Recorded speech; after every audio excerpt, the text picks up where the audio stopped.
नमस्कार दर्शक बंधु आपको मु पुणी थे स्वागत करुच्ची ओडिया टीवी यूट्यूब चैनल रे। आज आपण जो टॉपिकटा रही से टॉपिक हूँ सुभद्रा योजना को नहीं। देखंतु जो मैंने भी सुभद्रा योजना रे नुआ आवेदन करछन्ते सेमानक जाके सुभद्रा योजना जो स्टाटस रही से स्टाटस टी को चेक करने को पड़ो कहीं जो मानकर स्टाटस रे एजे आपनकर सक्सेसफुली स्टाटस रे कंप्लीट हो नथिबो सेमाने जाके सुभद्रा योजना जो परवर्ती पर्यायर टंका अछि जहाँकि अक्टोबर 9 तारिख रे सेमाने सुभद्रा योजना अधीन में टंका पाई परिबे नाही। देखंतु जो मानकर पेंडिंग शो करछि किंबा आपनकर अलगा किछि आपनकर रीजन शो करथिबो ताहले आपण सुभद्रा योजना अधीन में टंका पाई परिबे नाही। सेतिपई आपनकर जो स्टाटस रही से स्टाटस टी को निहाती चेक करबा को पड़िबो। देखंतु आपण समस्त जानिथिबे सुभद्रा योजना जो स्टाटस टी को चेक करबा को हेले आपनकर मो सेवा केंद्र किंबा आपनकर जो सीएससी सेंटर रही से जगह को जाके आपण आपनकर स्टाटस टी को चेक करि परिबे।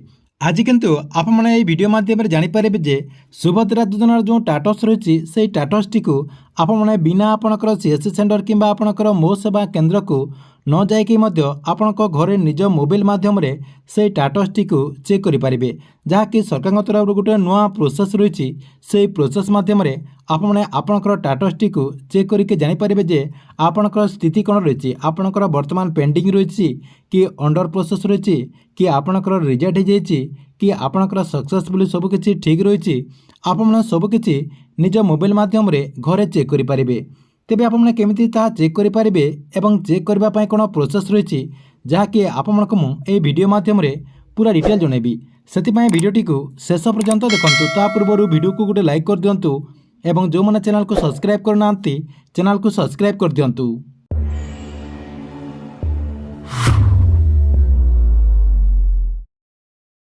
देखंतु आपण को सुभद्रा योजना जो स्टाटस रही से स्टाटस टी को चेक करने को हेले कौन सीएससी सेंटर किंबा आपणकर जो मो सेवा केंद्र रही से जगह को जीवाक पड़ोनी। देखंतु से जगह को गले एवं जहाँकि बहुत सारा भिड़ रही से आपण गोटे इजी प्रोसेस रही से प्रोसेस माध्यम रे आपणकर स्टाटस टी को चेक करें। आपण समस्ते जानिथिबे जे सुभद्रा योजना रे गोटे टोल फ्री नंबर रही जहाँकि आपणकर 14678 जो टोल फ्री नंबर रही से टोल फ्री नंबर को मध्य आपण कॉल करके आपणकर जो स्टाटस रही से स्टाटस टी को चेक करें।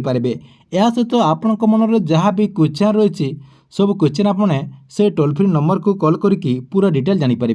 या सहित देखो मुझे टोल फ्री नंबर को कॉल करी से क्यों प्रोसेस रे आपणकर स्टाटस टी को चेक कर देखु। नमस्कार सुभद्रा हेल्पलाइन आपको स्वागत। दयाकोरी सुभद्रा योजना संभावित प्रश्नटी कहतु। Hello madam. आज्ञा सर कहतु। आज्ञा कहतु सर। मोर गोटे स्टाटस चेक करबार थिला मैडम। आज्ञा सर निश्चित।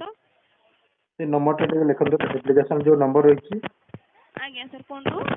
SU आज्ञा 116864 संपूर्ण भाबे कहतु SU हाइपेन हां SU हाइपेन 116864 1163 116864 68 आज्ञा 6864 हां आज्ञा 003 सर मझरे हाइपेन थिबो। हां मझरे हाइपेन रही तापरे डबल